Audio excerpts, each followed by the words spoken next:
If Super Pokémon Mystery Dungeon had released today, people would be calling it a good Pokémon Mystery Dungeon game that is trapped within an absolutely horrible overworld experience. So let's travel back a decade to go to September of 2015 and press restart on Super Pokémon Mystery Dungeon for the 3DS to answer one simple question: how does it hold up today? Mystery Dungeon and I have some history at this point. I'll always give credit to Explorers of Sky for really hooking me into the series, but I've played through, at least tried to play through, every Pokémon Mystery Dungeon game since, and recently I actually really enjoyed going and playing the Blue Rescue Team DX on the Switch when I was sick a while ago. And you'll notice I did say try to play every one of the Pokémon Mystery Dungeon games, because when this game came out when I was in my senior year of high school, I don't remember getting very far into it. I remember bouncing off of it very quickly because it felt like it was drowning me and holding my hand and just not very fun to play. Reviews from the time seem to state the same thing, where the actual gameplay seems to be pretty solid,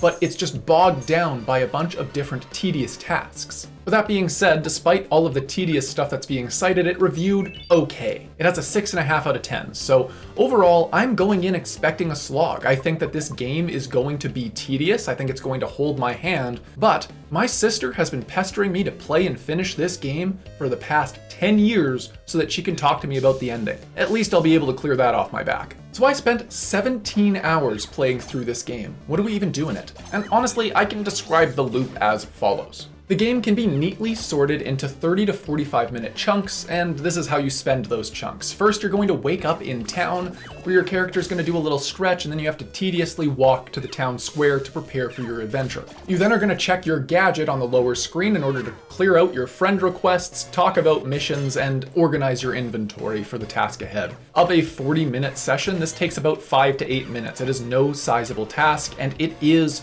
tedious. But once you are armed with both a mission and a direction to go in, you are going to choose a mystery dungeon to conquer, choose your 3 favorite Pokemon, and then go and participate in the core function of the game, which is that core mystery dungeon explore randomly generated environments that you know and expect. And this takes about 20 to 25 minutes of every 40-minute run, so that's good that the core of the game is actually playing the game. But after you're done in your mission area, you are going to go back to town and watch some cutscenes of the Pokemon eating food and then going to bed. It doesn't take particularly long to do that eating part, but it is 2 minutes that you're never going to get back every single time, so that's worth mentioning. So that's the summary. Let's get into the meat and potatoes here and really talk about what the game does. As I mentioned before, the game is balanced around this 30 to 40 minute game loop.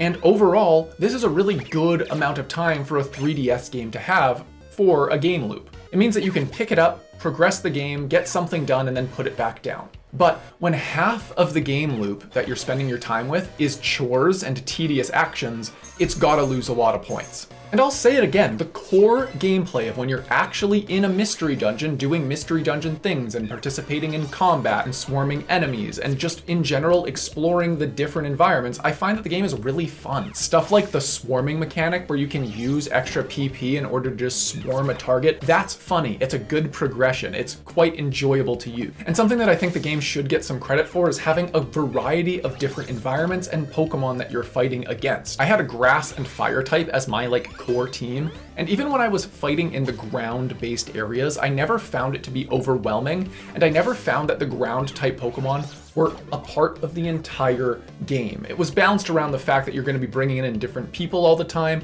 and it felt good to not feel bogged down or to feel like I couldn't take the Pokemon that I wanted to take on any given adventure. Tying in nicely to the shorter game loop is I did like that all of the dungeons here basically had between 8 and 15 floors. I found that's a really good length, and especially in the later part of like Blue Rescue Team, for instance, when the dungeons are like 30, 50, 75 floors, that can be really long and means that I have to split like one dungeon into multiple play sessions. Whereas every single time here, at least for the core story, you were able to bundle up one progression of that main story into a play session, and that felt pretty good. So now that I have kind of built myself a hill to die on the fact that the core game, is good, let's start talking about all the things the game does to prevent you from participating in the core game. The problem starts every day when your characters wake up. They are always awkwardly far away from where they need to go. If they were just sleeping outside of town square where they could then go and shop and do all of their daily chores, that would be one thing. But they live awkwardly far away from that point. So every day you've got to wake up, talk to your partner, and then cha-cha-cha down towards town square for at least 30 seconds in order to actually get something done. Overall, a little bit of walking, especially when you can speed up said walking, is not the biggest deal. What is a bigger deal is the damn companion orb. So when you think of a mystery dungeon game, you're thinking of gathering up as many quests as you can and then diving into a particular dungeon that has the most quests in it in order to grind experience. At least that's what I think of. But this game doesn't let you do that for some reason. So you have this companion orb, right? And this orb lets you get the missions. It's basically the mission board. You slowly get through this like spider climb of connecting to different Pokemon to get their quests. And those are the extra missions that you get to do to rank up. The game doesn't seem to want to let you go to the same dungeon to get more than 2 things done at once. I'm used to stacking missions, and I mean stacking missions. I usually won't consider going to a specific dungeon unless I have at least 5 quests that I can complete in that little dungeon. And when so much of the grind of getting more inventory space or ranking up your Pokemon team is just completing side missions, I don't have to tell you how much worse it feels to clear 3 missions at once versus 10. And if all of that setup wasn't enough, you also have to split the game into 4 continents for some reason. But for whatever logic that came from on high, you are always going to be waking up on the water continent. So this means that, let's just say you have 3-4 quests that you want to do off of the lightning continent. You would then have to waddle through the entirety of town, go to Lapras, watch a cutscene, end up in Lightning Town, walk across their town to go to the little launch point, and then choose the dungeon you want to go to. This led to me feeling like it was a genuine waste of time to go anywhere but the dungeons that sprawled off of the main quest or the water continent. Because, you know, you gotta progress the main quest, you'll go to wherever it tells you to go, but I never did a side quest in any of the other continents except for the one time when I realized how long it takes to get there. So because of all of this, I actually never ended up hitting max rank as a rescue team. I never felt compelled to do any of the side quests. There was just so many barriers that prevented me from wanting to engage with it at all. So I ended up just rushing through the main story, because at least when Ampharos would send me off to another continent to do a story beat, he would call me back to the water continent for plot reasons to cry about what just happened. And at least that was something. And I'll admit that a little bit of bad inventory management and quest management is usually a small potato. But when it makes up about half of the total game and half of the total time that you're spending in a session, every little crack that shows up in the main gameplay is kind of compounded. The best case I have for that is the starvation system, right? So all of your Pokemon have a hunger meter that gets depleted as they are walking around a mystery dungeon. And in Blue Rescue Team, you're able to switch between your Pokemon and the other Pokemon that you're bringing into your adventure.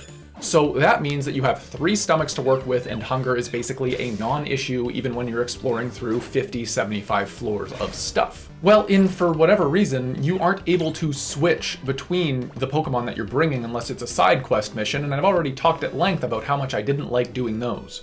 So for every core quest, you just had your main character's hunger meter to worry about. This led to a situation where I had to pack away like 8 apples for every mission because for whatever reason, hunger is rather aggressive.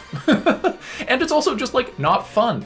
And because I can't dynamically switch from character to character, it also meant that there was no point in sending my party into different directions to quickly explore a floor. If I can't quickly toggle over to just take over Chespin to use the staircase that they just found, what is the point of having us split up in the first place? I'm just gonna end up wasting tiny reviver seeds, so I might as well just walk as a little unit anyway. And that kind of circles back to the dungeon length conversation. Like I said, I really appreciate that the dungeons are smaller, but when we get to the post-game, once everything has been cleared, first of all, where's the post-game? There should be some longer dungeons there. And I'm not gonna lie, doing post-game content to collect special items to give to a Pokemon does not hit the same as clearing out and beating boss Pokemon to get legendary creatures that I can then control in different missions. But despite all of the things that I am complaining about, I did at least find the story funny, and I feel like the story has to be good or at least passable in one of these games for it to really drive you forward.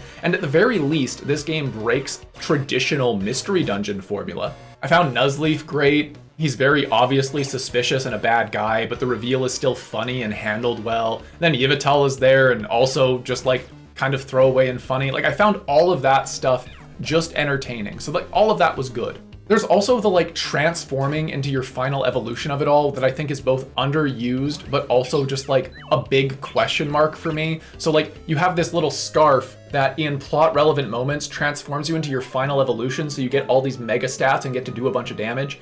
And I really wish that was like a toggle that we could have had access to throughout the core of the adventure, because that was really fun to do. And I do think that like the final dungeon used that mechanic really well, and I think that the story was fun. And just like to spoil it really quick, it's a twist ending for a Pokemon Mystery Dungeon game, because as we all know, as the main character, you used to be a human who turned into a Pokemon and now has to save the world, and then your partner Pokemon's just kind of there. But the twist in this game is that your partner Pokemon is actually a reincarnation of Mew. So at the end of the game, rather than the human character getting dragged back off to the human world and then being sad and having to come back in the post-game saying, no, I like being a Pokemon, they abduct your partner Pokemon who goes to be a Mew again. And I think that was hilarious, because then the entire post-game, instead of being like about the partner relationship thing, it's like we have to go rescue our partner Pokemon from Mewhood to get their consciousness back. And I think that is honestly really fun, and I really appreciated that like twist up. So that being said, I did enjoy my time with this game. It was like the core gameplay really good. If you like other Mystery Dungeon games, the core exploring the mystery dungeons in this game is solid and worth doing. I genuinely believe if the developers just would have cut down on all of the fluff and garbage that takes place in between the dungeon runs, it would have been so much stronger and, well, better received. I think my belief remains that if you're engaging with this game at the cadence that it was designed for, so those 30 to 40 minute sessions, maybe 2 or 3 times a week, you probably aren't even really gonna notice these different issues that I've described. But it's when you're trying to engage with the game outside of those, where maybe you have a couple of hours, or maybe you want to play it a little bit every day, when you really start to feel the tediousness of the systems. And that is my modern look at Super Pokémon Mystery Dungeon. If you enjoyed my talk here, then please subscribe to the channel, because I'll be doing more talks like this about different games all the time. Thanks for watching, and have a great day.